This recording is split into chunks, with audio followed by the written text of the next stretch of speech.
Welcome to Use Academy. Today in the book review series, we will tell you about the review of the book The Prince. If you haven't subscribed our channel, please subscribe and press the bell icon for more updates. In this section, we are telling you full book review with summary and chapters summary in brief to save your time. Book review. The Prince by Niccolo Machiavelli. Published, 1532. Genre, modern political science and realpolitik. Overview: The Prince is a political treatise written by Niccolo Machiavelli in the 16th century, published posthumously in 1532. It is one of the foundational works of modern political science and realpolitik. Unlike idealistic views of governance, Machiavelli offers a pragmatic and often ruthless guide on how rulers can acquire, maintain, and expand power.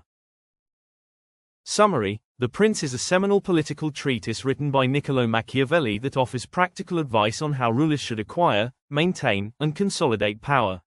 Moving away from idealistic notions of virtue and justice, Machiavelli emphasizes a realistic, sometimes ruthless, approach to politics. The book categorizes different types of states: hereditary, new, mixed, and ecclesiastical, and explains the unique strategies required to govern each. He warns against reliance on mercenaries or allies for military power and insists that a ruler must maintain his own strong and loyal army. Throughout the book, Machiavelli argues that a successful prince must prioritize stability and strength over morality, advocating for deception, calculated cruelty, and adaptability when necessary. He famously declares that it is better to be feared than loved, if one cannot be both, and encourages rulers to appear virtuous while being shrewd and pragmatic underneath. The concepts of virtue, personal strength and decisiveness, and fortuna, luck or fate, are central, with Machiavelli asserting that while fortune controls half of human affairs, the rest lies in a leader's own skill and preparation. In the final chapters, he criticizes the political weakness of contemporary Italian rulers and makes a passionate appeal for the unification and liberation of Italy. In essence, The Prince serves as a guide to power politics, grounded in realism, where the ends often justify the means, a notion that has sparked debate and shaped political philosophy for centuries. Chapter 1: Types of Principalities. Principalities are either hereditary or new. Key point: hereditary states are easier to rule, new ones require skill and force. Quote: "It is much easier to hold a hereditary state than a new one. All states are either republics or principalities. Principalities are hereditary, ruled by a family for generations, or new, either completely new or annexed to an existing state." Theme: classification of states, foundation for later discussion. Chapter 2: Hereditary Principalities. Easier to rule as people are accustomed to the ruling family. Less resistance unless the ruler is unusually cruel or incompetent. Key point: stick to traditions to maintain order. Inherited rule is stable as long as the prince maintains traditions. Chapter 3: Mixed Principalities. Challenges arise in new territories added to old ones. Solutions: destroy the previous ruling family, reside in the new land, and maintain local laws, taxes.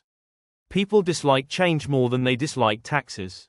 Examples: the Romans maintained control by colonizing or destroying. Key point: new territories annexed to old states are harder to manage.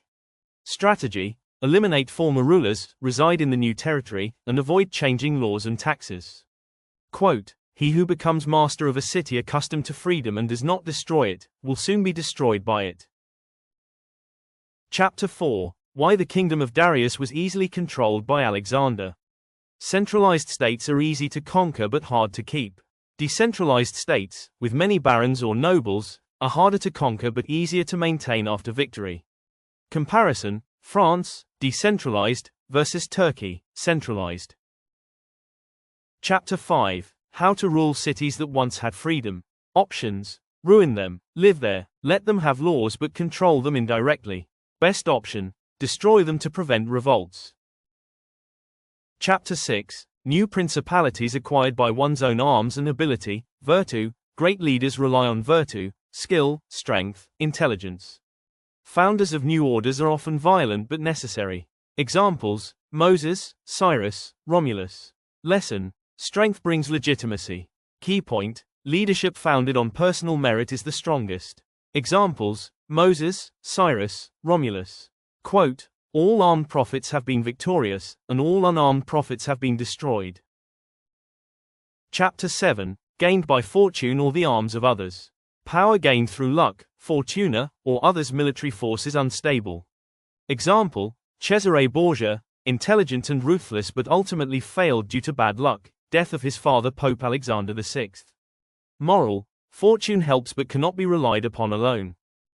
Chapter 8. Those who come to power through crime. Criminal means, treachery, murder, may lead to power but not glory. Example, Agathocles of Syracuse killed all nobles but ruled efficiently. Key point, violence is acceptable if used sparingly and early.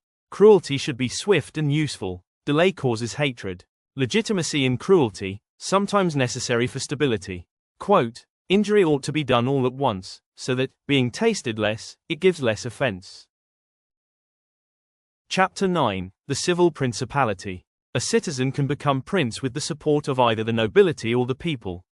Better to have support of the people, they are more reliable. Conclusion, a prince needs public favor to rule effectively. Chapter 10. How to measure a state's strength.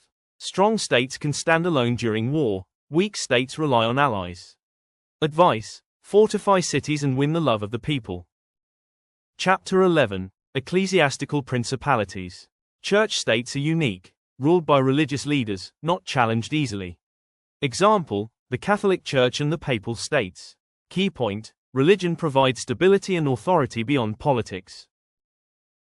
Chapter 12. Types of armies. 4 types, mercenaries, auxiliaries, native troops, and mixed. Mercenaries fight for money, unreliable and cowardly. Conclusion, avoid mercenaries.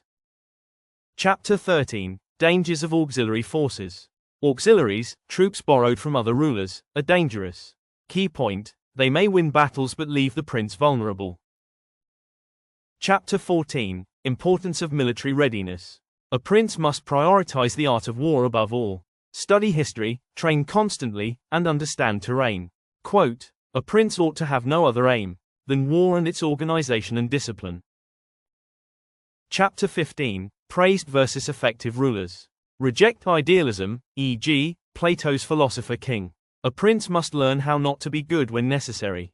Virtue in politics is defined by effectiveness, not morality. Chapter 16. Generosity versus parsimony. Too much generosity leads to high taxes and hatred. Frugality allows long-term rule. Moral, appear generous, but be cautious. Chapter 17. Cruelty and fear versus love. It is better to be feared than loved, but never hated. Fear is more reliable than love in ensuring loyalty. Quote, men are ungrateful, fickle, liars and deceivers. Chapter 18. Keeping promises. Princes should not keep promises if it hurts their interests. Appear honest but be cunning. Use both man and beast, the lion, force, and the fox, deceit.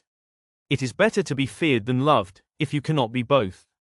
The ends justify the means. Note, this is a paraphrase, not a direct quote. Chapter 19. Avoiding hatred and contempt. A prince must appear morally upright. Avoid taking property and women, this causes hatred. Key point, maintain image and avoid being seen as weak. Chapter 20. Fortresses and other strategies.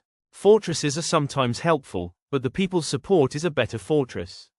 Lesson, strong public support greater than strong walls. Chapter 21. Winning honor. Bold and decisive action earns respect. Example, Ferdinand of Aragon expanded his empire by appearing active and aggressive. Chapter 22. Choosing wise ministers. A prince's wisdom is reflected in the people he appoints. Reward competence, remove flatterers. Chapter 23. Dealing with flatterers. Allow free speech only to trusted advisors. Make decisions independently after hearing counsel. Quote, there is no other way of guarding oneself from flatterers. Chapter 24. Why princes of Italy have lost power. Due to lack of military strength, dependence on others, and inaction. Chapter 25. Role of fortune in human affairs. Fortune, luck, fate, controls half of life, the rest is human agency. Fortune favors the bold. Analogy, fortune is like a river or a woman, it must be dominated. Fortune is a woman. It is necessary, if you wish to master her, to conquer her by force. Chapter 26. A call to free Italy. Final appeal to Lorenzo de' Medici to liberate Italy from foreign powers. Patriotism and national revival. Quote, "The time has come for Italy to redeem herself from barbarian rule." Conclusion. Machiavelli's The Prince remains a timeless manual on leadership and power. It rejects idealism in favor of realism and teaches that politics often requires harsh decisions. Its impact on modern political thought and international relations is unmatched. Thank you for watching our video. Please subscribe for more updates and watch exciting content.